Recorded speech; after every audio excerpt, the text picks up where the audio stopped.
Now, have you ever been down the pub and had a conversation about what car builds you'd make and things like that? And usually someone will come up with something so ridiculously stupid that you'd all have a good laugh on about it and then just move on, right? Well, that happened to me a couple of years back, and the idea of it got stuck under my skin. I kept thinking about it. Every time we'd be having this conversation, the same idea would come back up. It get to the point when I was thinking about it at different times, thinking about it when I'm at home, thinking about it when I'm at work. It got under my skin. It started turning into a bit of an obsession. I started joining owners clubs and looking at manuals and schematics and CAD diagrams and thinking, is it possible? Is it really possible? The whole idea just grabbed me, and it dragged me off down the road. And I thought, I'm going to have to do this. I'm just going to have to do it. And then the time came. I was browsing on an owner's club, and the car came up. And it just so happened that I had the money in the bank account to be able to do it. And I thought, do you know what? I'm going to build this. I'm actually going to do it. So, without further ado, I'd like you to meet Maris, my 1986 Bedford Rascal.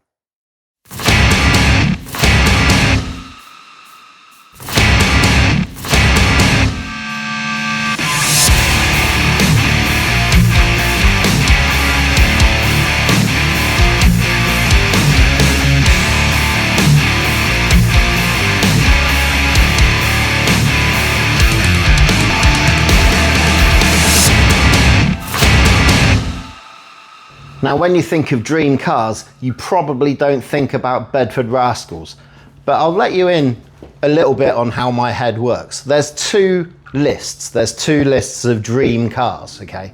And one of them is the lottery win, obviously. If you're gonna have mega millions of pounds, then you would have the world. I would personally have an absolute Jesco. I would have a beautiful mint RX-7, and I'd have an S15 with an RB26 in it, and that would sort me for the rest of my days. In the real world, I know that that's not going to happen. But if I play hard enough and if I work hard enough, I could get something off my second list, my real world dream car list.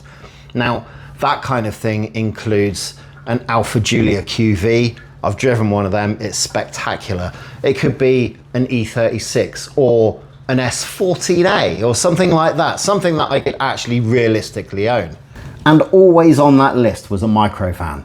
I mean, what's not to love about these things? They're just so much fun. They're just a silly, fun little thing. And if you're going to get a microvan, you have to get the king of vans, the trophy of all microvans, the Bedford Rascal. I mean, genuinely, as dream cars go, this is the dream. This is the dream. It's tiny. It's ugly, and it's slow as hell, and I absolutely love it. I love it. Now, this isn't just some 40-year-old piece of rubbish from General Motors. Well, it is. This one's a bag of nails. But the Rascal is actually a Japanese JDM key van. Now, what happened is back in the 80s, General Motors needed something to go against current rivals like the Ford Escort van and things like that. So they partnered up with Suzuki and brought over the key van, the Suzuki Super Carry, changed the engine to suit the UK market and released it as the Bedford Rascal. Now, to meet Japanese regulations, all key vans have a maximum capacity of 660 cc's, which roughly equates to about 25-30 brake horsepower. This Rascal, being a UK spec van, actually has a 900cc engine, which is putting out around 47 brake horsepower. Or it would, if this one wasn't completely seized, doesn't turn at all, and pretty much destined this vehicle for scrap. So for me to save it, I need to put a new engine in it. So what I need is something around a similar capacity that's going to fit into this gap and connect to this drive shaft. What I need is a bike engine. And what better engine to use than this absolutely beautiful Ducati 848. What a bike, what a machine. It's perfect for this engine swap. It's got an 850cc engine to 890cc. It's got well over double, nearly triple the power of this, and it's also got that V-twin engine, which is going to give it all the torque that this thing needs with the extra weight. and it would be the perfect engine if it wasn't for two major things. Now, firstly, this is my baby. I absolutely love this bike, and there is no way that I am taking it apart and putting it in that, not by a long chalk. The second one is that this is a van. We've got an opportunity to do something a bit bigger. And the something bigger is why Rascals come up in conversations about crazy engine builds down the pub.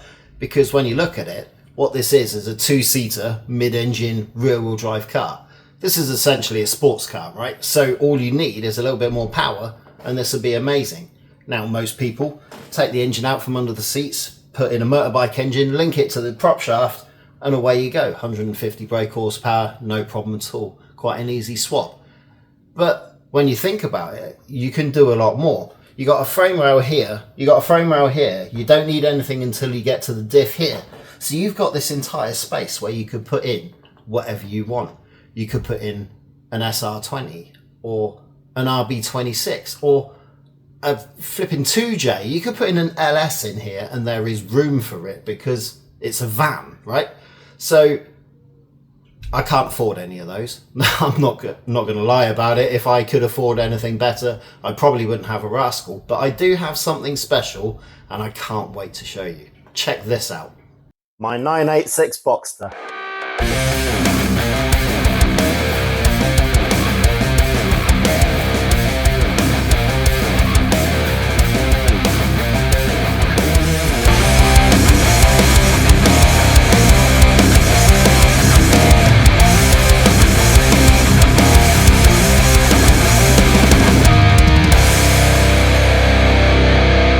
Right, sorry about this, a quick interruption. This video is sponsored by myself. Now, I'm sure you've seen the Hot Wheels collection in the roof here. It's my own personal collection. I've got mainline, special editions. I absolutely love them.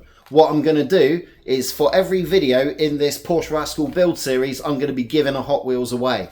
Now, for this video, it's obviously going to be key swap, the red key van with the swapped engine. What else was it going to be, right? So if you want to win this one, all you got to do is leave a comment below. No forms, no emails, nothing. Just leave a comment, and then when I put the next video live, I'll choose one of the comments by random, and I will put a message in the comment section of this video to let you know who won. And on the next video, I'll launch the next Hot Wheels, and we'll go round again. So leave your comments below, and good luck. Now, you could call this a poor man's 911, and a lot of people do, but this is actually a better suited car for this project. Let me tell you why. The wheels on the Bedford are so far to the back that I wouldn't be able to have room to put in a rear engine. So with this one being a mid-engine, the wheels can be further back and it will retain the chassis dimensions a lot better. But isn't the gearbox on the back of these? Well, yeah, you're right. The gearbox on these is on the back of the engine, and it does come back further than the rear wheels. But that's one of the reasons why I went for the 2.5 and not the 3.2, because the gearbox on the 2.5 is about 50 or 60 mil shorter than on the 3.2. So hopefully the wheels will be able to pull back enough to match up with the arches that are on the Bedford. So why not save the Porsche? Well, this one was due for scrap as well. The bodywork is in absolutely terrible condition. There is rust patches that are going through in critical places that wouldn't pass an MOT. The interior is completely shot. This was destined for the bin.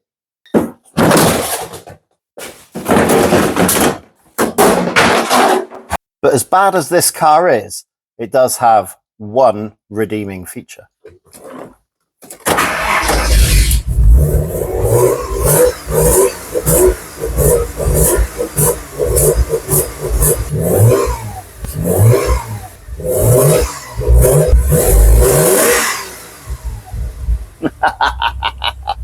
Now, the idea is, and I'm not saying it's a good one, but the idea is that this whole empty space can be used for engine, right?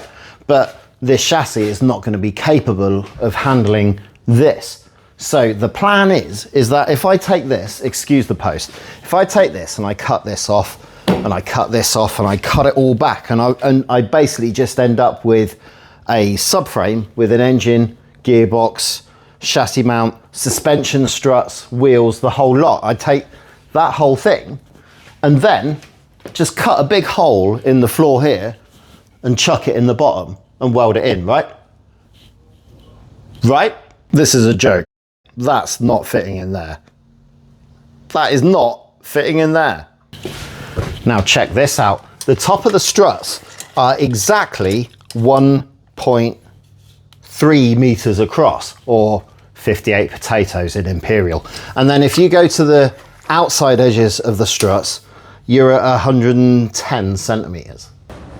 And the width in here is 126 centimeters. So it does mean that the suspension struts from the car will go inside the back of this van. It's good news. We don't have to widen the van or have any outside structure to be able to get it all in. Now, the rear wheels won't fit in. We're gonna have to put some arches on the outside, but wide arches, right? That's cool as hell. But I can't just do the back as well, because if I just do the back and put wide arches on it, then the front's going to look really stupid. So I'm going to need wide arches on the front. And why not use the setup from the Porsche as well? And then I've got full Porsche suspension and steering and the whole back end. This is basically an entire Porsche underneath a Rascal. Now, looking at this here, we're in the same position. The struts across the top are 1 meter across, and the van is still 1.25, so this will fit in. It does have a few other problems, but we'll deal with those when we get to it closer to the time.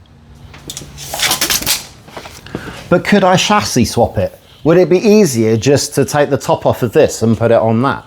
Fortunately not. With the back wheels lined up here, we have a slight wheelbase issue. I don't think a chassis swap would be too easy. So there's two ways that this could be done. The first way would be to remove the subframes, suspension and everything off of this car and then put it into the bottom of this one and fabricate the mounting points so that it can all operate from the original Rascal chassis.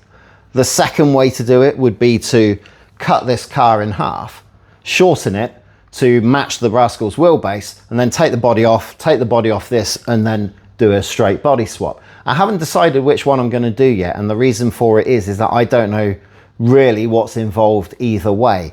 So what I'm going to do first is strip this right down to its bare chassis, as small as it can go, and then have a reassess about which way is going to be the easiest.